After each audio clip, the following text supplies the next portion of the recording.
Hi YouTube, it's AsianNerd09 and today I'm going to be reviewing the latest update on NoteShelf. As you've seen my other NoteShelf review, it's a handwriting app for the iPad.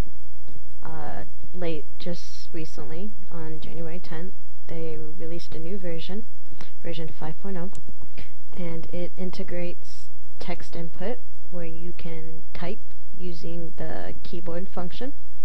It has tagging, Twitter and Facebook integration, and the people at Fluid Touch, they made the handwriting experience much more smoother. So your writing looks much nicer on the iPad. Okay.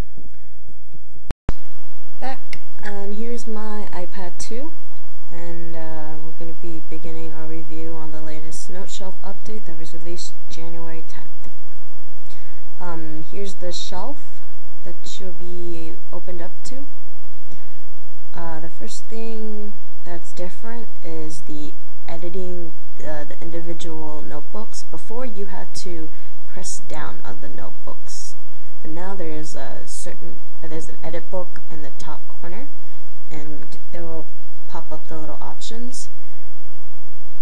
Oops. The top one is the X is the delete, the middle is your settings, and the bottom, which is a lock, is your password protection. You can now password protect individual notebooks. Before, you could only do password protection if they were grouped together, like so. But now you can do individual and group, which is very nice. And now I'm going to be opening this. As you can see, I have some writing from before the update and back late December, and my handwriting, this is using the zoom function, my handwriting was pretty bad even with the zoom. And now if you look at my latest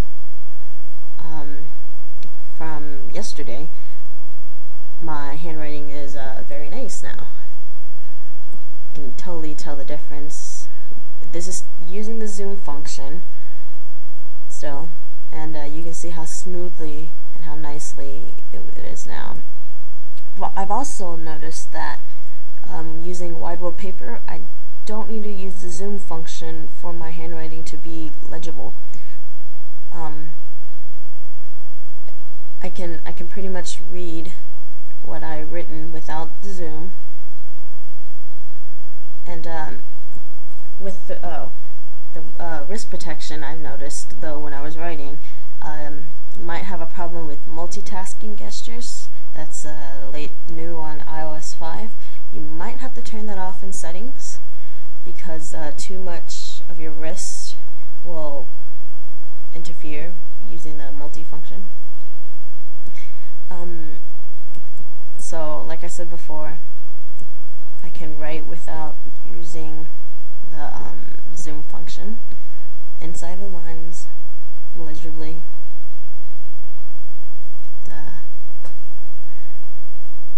So that's one of the nicer updates. Then another update is another added function is tags, where you can categorize and tag notebooks however you want for easier organization. There's also the wrist protection is now in the menu. You can turn it on or off. And the best update function that was added is the type setting, and is the T. You can double tap anywhere on the page to start and to bring up the keyboard to start typing, and on the menu you can individually change the font and the size. I'm gonna double tap the screen there's the keyboard that popped up.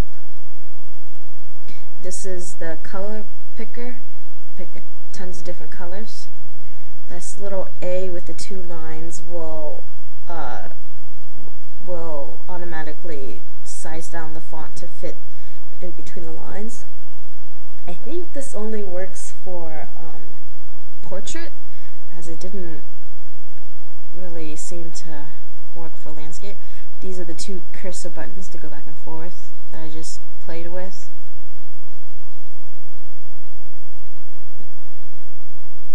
You can change the font. There's a lot of fonts that was given.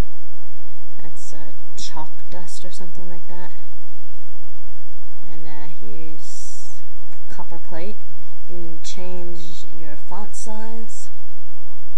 You can change the alignment, left, center, right. Yeah, and that X, it's like a text box where you can change the size of your text box. You can delete your text box, and you double tap inside the text box and the keyboard will pop up again. Another function is to send individual pages through Twitter or Facebook, which I probably won't be using much, but it's still a nice thought,